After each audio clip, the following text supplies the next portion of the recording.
안녕하세요, 여러분. 원래는 라이브로 방송을 하려고 했는데, 아직 제가 준비가 덜 된 관계로 이렇게 녹화된 영상으로 한동안은 대체하겠습니다. 자, 오늘은, 자, 다윗 이야기가 시작됩니다. 자, 사무엘상 17장입니다. 우리 이스라엘의 초대 왕 이름이 뭐죠? 네, 사울이죠. 사울은 참 준수한 청년이었음에도 불구하고 왕이 되고 나서 사람들을 두려워하기 시작했고요. 즉 자신의 명성이나 여러 가지 것들을 이제 왕이 되니까 가진 게 많아지고 이거 놓치고 싶지 않은 거죠. 이렇게 표현되어 있습니다. 사울은 온전한 순종을 하지 않고 선택적 순종을 했다. 이게 자기에게 불편한 것들은 변명하면서 넘어가고 자기에게 편리한 것들만 순종했다는 이야기입니다. 자, 이로 인해서 하나님의 신뢰를 잃게 되고 이제 사울 왕의 치세는 그 한 대에서 끝나게 됩니다. 자, 그리고 이제 선지자 사무엘이 그 다음으로 기름 부은 것이 다윗이죠. 아마 다윗이 기름 부음 받았다는 것은 암암리에 알려졌을 겁니다. 한번 읽어볼까요? 1절입니다. 블레셋 사람들이 그들의 군대를 모으고 싸우고자 하여 유다에 속한 소고에 모여 소고와 아세가 사이의 에베스담림에 진침해.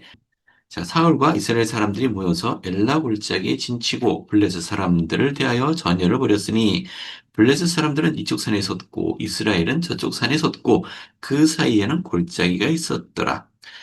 블레스 사람들의 진영에서 싸움을 도두는 자가 왔는데 그의 이름은 골리앗이요 가드 사람이라. 그의 키는 6규빗 한 뼘이며 머리에는 노트북을 썼고 몸에는 비늘 갑옷을 입었으니 그 갑옷의 무게가 놋 5천 세겔이며 그 다리에는 놋 갑반을 쳤고 어깨 사이에는 놋 단창을 메었으니 그 창자로는 배틀채 같고 창날은 철 600세겔이며 방패든 자가 앞서 행하더라. 여기 골리앗을 걸어서 여기 영어로는 챔피언이라고 표현을 했네요. 챔피언. 우리 흔히 챔피언 하면은 그 시합 나가서 우승한 자를 챔피언이라고 하죠. 근데 원래 챔피언은 그런 의미가 아니고요. 여기 보면 진영에서 싸움을 도두는 자라고 표현이 되어 있습니다. 구교제의 설명입니다. 원래 전사, 챔피언의 의미는 가운데 있는 사람이라는 뜻이랍니다. 즉, 둘 사이에 있는 사람. 다시 말해서 두 나라나 국가 사이에서 중재를 하는 사람을 뜻하는데, 옛날에는 전투가 벌어지면 양측에 수천 명씩 또는 수만 명씩 맞붙어 싸우게 되잖아요. 근데 이 인원이 본격적으로 싸움이 벌여서 전투를 하게 되면은 상당히 많은 사상자가 일어납니다.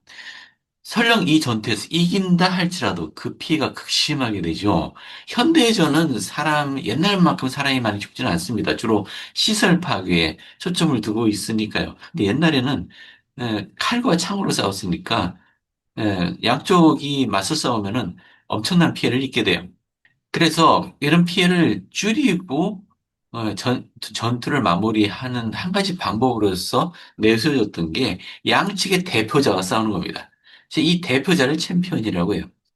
자, 이 골리앗이라는 사람에 대한 묘사인데요.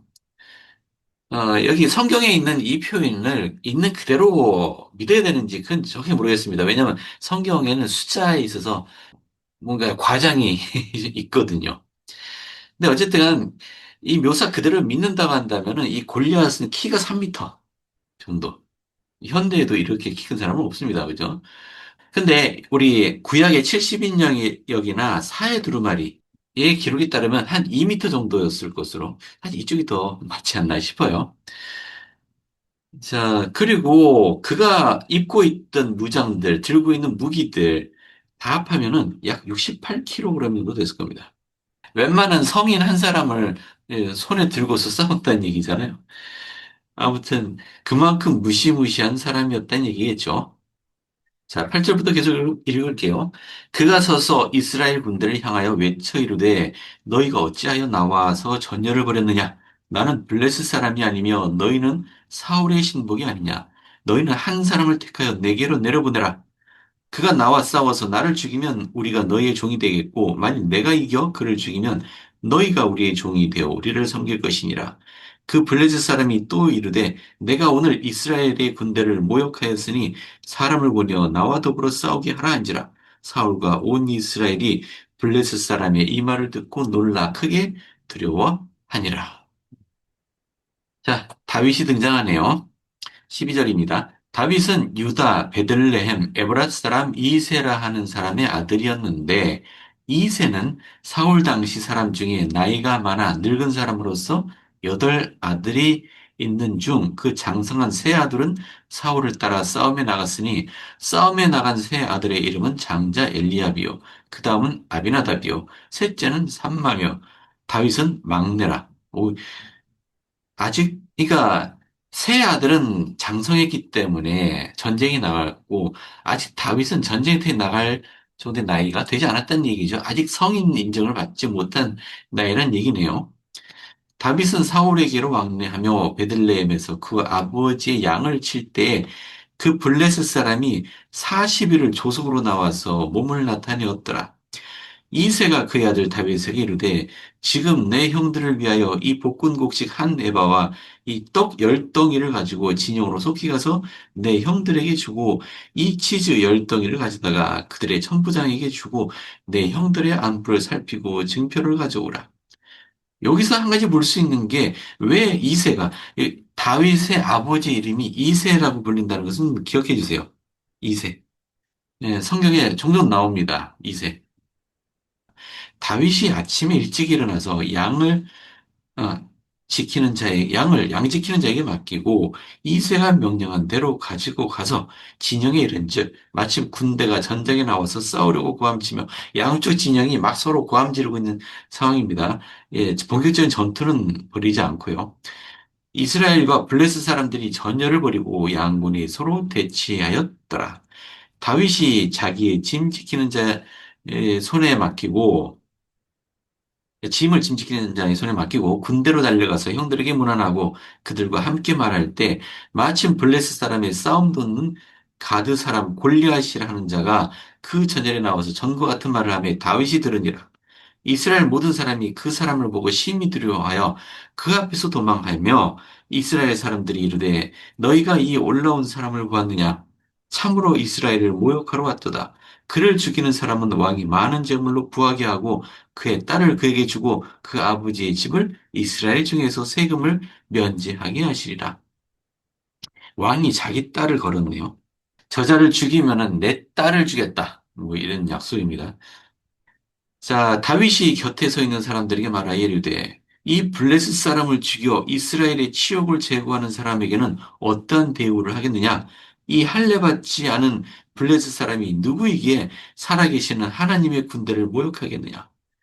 어떤 사람이 다윗이 한 말을 듣고 그것을 사울에게 전하였으므로 사울이 다윗을 부른지라 다윗이 사울에게 말하되 그로 말미암아 사람이 낙담하지 말 것이라 주의 종이 가서 저 블레스 사람과 싸우리이다 하니 사울이 다윗에게 이르되 내가 가서 저 블레스 사람과 싸울 수 없으리라 너는 소년이요 그는 어려서부터 용사임이라 다윗이 사울에게 말하되 주의 종이 아버지 양을 지킬 때 사자나 곰이 와서 양떼에게 새끼를 물어가면 내가 따라가서 그것을 치고 그 입에서 새끼를 건져내었고 그것이 일어나 나를 해하고자 하면 내가 그 수염을 잡고 그것을 쳐 죽였나이다.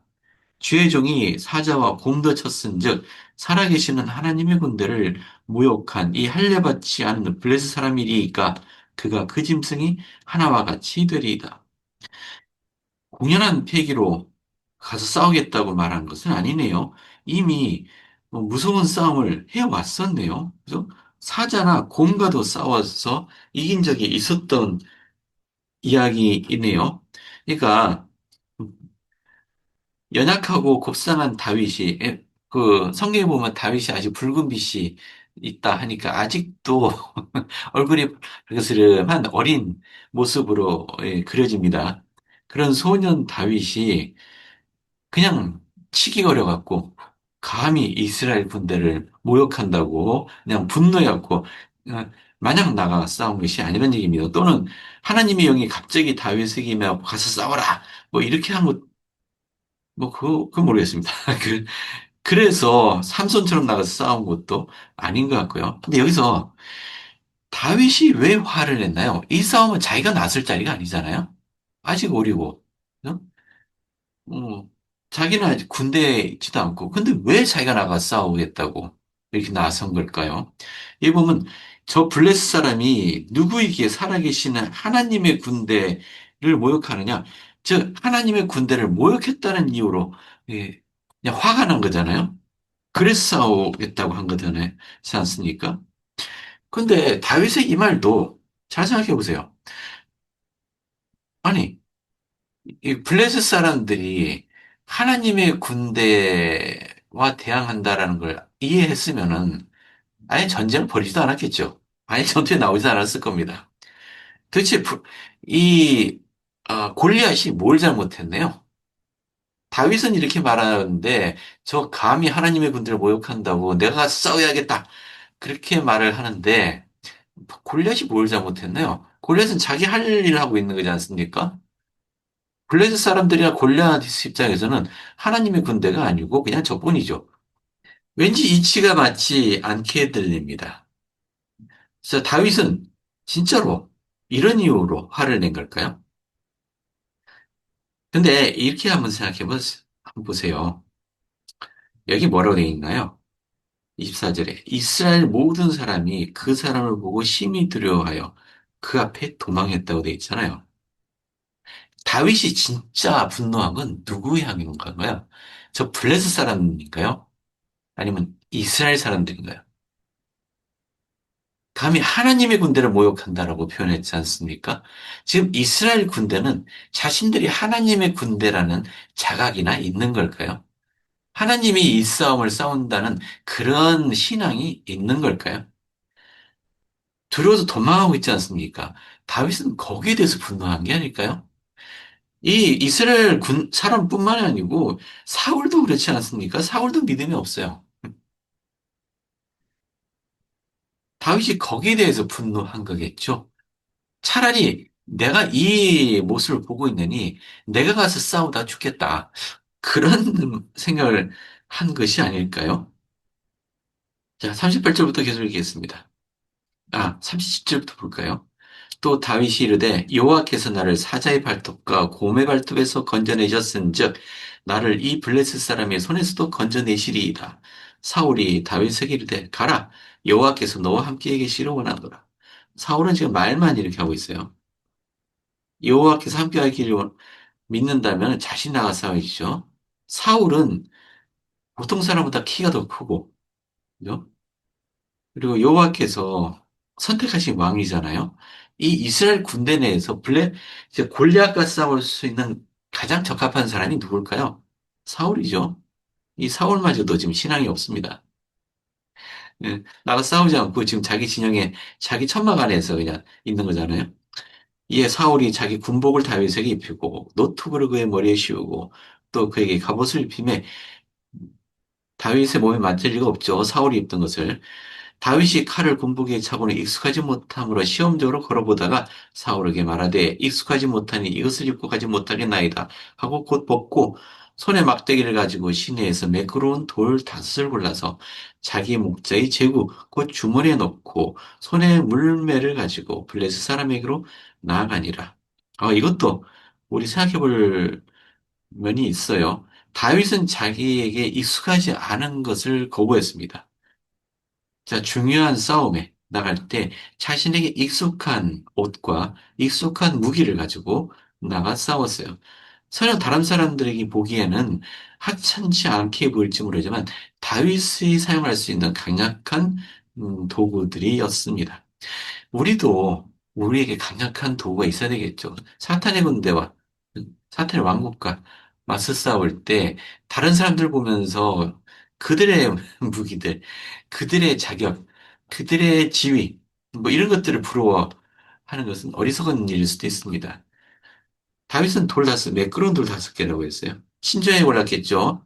왜냐하면 매끄러운 돌, 자, 이게 울퉁불퉁하거나 이 찌그러진 돌은 날아갔다가 휘를 수도 있죠. 좀 매끄러운 돌, 아주 동글동글한 걸 골랐겠죠. 가장 잘 다룰 수 있는 것. 물레라는 단어가 익숙치 않은 분이 계실지 모르겠는데요. 예, 이게 물레죠. 이게 가죽으로 된 건 여기에 길게 줄이 메어져 있어서요. 여기다가 매끄러운 돌, 이게 납작한 돌이 아니고요. 또 가급적이면 구형으로 생긴 돌을 여기다 놓고 이 줄 끝을 한쪽, 여기 보면 고리가 있죠. 한쪽 끝은 엄지를 걸고 다른 쪽 끝을 손을 잡고 그 빙글빙글 돌리다가 손을 놓으면은 이제 줄 한쪽이 놓이면서 돌이 날아갑니다. 이 원심력을 이용해서 널 던지기 때문에 힘이 약한 사람도 아주 강하게 던질 수 있는 무기이죠. 이때 당시 이쪽 지방 그 목자들이 흔히 사용하는 무기였다고 합니다. 또 블레셋 사람들은 철 무기를 가지고 있었죠. 철제 무기. 근데 이스라엘 사람 중에 철제 무기 가진 것은 아마 왕뿐이었을 거예요. 그럼 나머지 다른 사람들은 어떤 무기를 썼을까요? 물레도 물론 이 물매도 썼을 테고 아마 돌로 된 돌도끼나 돌칼이나 이런 것이 주였을 거예요. 정 없으면은 농기구를 가지고 싸울 사람도 있었을 테고요. 이것도 이스라엘 백성들, 이스라엘 군대에게는 굉장히 불리한 부분이었겠죠. 자, 41절부터입니다. 블레스 사람이 방패든 사람을 앞세우고 다윗에게로 점점 가까이 나가니라. 그 블레스 사람이 들러보다가 다윗을 보고 업신여기니 이는 그가 젊고 붉고 용모가 아름다움이라. 블레스 사람이 다윗에게 이르되 내가 나를 개로 여기고 막대기를 가지고 내게 왔느냐 하고 그의 신들의 이름으로 다윗을 저주하고 죠? 자기 신들의 이름입니다. 그 블레셋 사람이 또 다윗에게 이르되 내게로 오라 내가 네 살을 공중의 새들과 들짐승들에게로 주리라 하는지라 다윗이 블레셋 사람에게 이르되 너는 칼과 창과 단창으로 나오거니와 나는 만군의 여호와 이름 곧 내가 모욕하는 이스라엘 군대의 하나님의 이름으로 내게 나오노라 나아가노라. 오늘 여호와께서 너를 내 손에 넘기시리니 내가 너를 쳐서 내 목을 베고 블레셋 군대의 시체를 오늘 공중의 새와 땅의 들짐승에게 주어 온 땅으로 이스라엘의 하나님이 계신 줄 알게 하겠고 또 여호와의 구원하심이 칼과 창에 있지 아니함을 이 무리에게 알게 하리라. 전쟁은 여호와께 속한 것인즉 그가 너희를 우리 손에 넘기시리라. 자, 블레셋 사람이 일어나 다윗에게로 마주 가까이 올 때 다윗이 마주 빨리 달리면서 손을 주머니에 넣어서 돌을 가지고 물매로 던져 블레셋 사람의 이마를 치매 돌이 그의 이마에 박히니 땅에 엎드러지니라. 자, 이렇게 물매와 돌로 블레셋 사람을 자, 이 골리앗을 이겼습니다. 자, 그 모습을 보고 블레셋 사람들이 자기 용사의 죽음을 보고 도망하는지라 겁을 먹었죠. 자, 이스라엘과 유다 사람들이 일어나서 소리 지르며 블레셋 사람들을 쫓아 하여튼 가서 쳤습니다. 자, 다음 왕으로서 다윗의 자질을 보여주는 중요한 사건 중에 하나입니다. 근데 사실 이 성경에 있는 기록대로 이런 양상이었는지 그건 정확히 알 수는 없습니다. 자, 여기서 우리는 배울 수 있나요? 우리의 대적은 굉장히 거대해 보입니다. 우리는, 우리 후기 성도들은 그 숫자가 적고, 세상의 권력에 대항하기에는 힘이 약할지 모르겠습니다. 하지만 다윗이 보여준 음, 진실이 뭡니까? 이 싸움은 하나님께서 싸우시는 전투입니다. 우리의 싸움도 마찬가지고, 다윗도 하나님의 싸움을 싸운 것입니다. 우리가 할 일은 하나님의 도구가 되는 일이죠. 다윗 이야기는 계속됩니다. 오늘은 여기까지 할까요?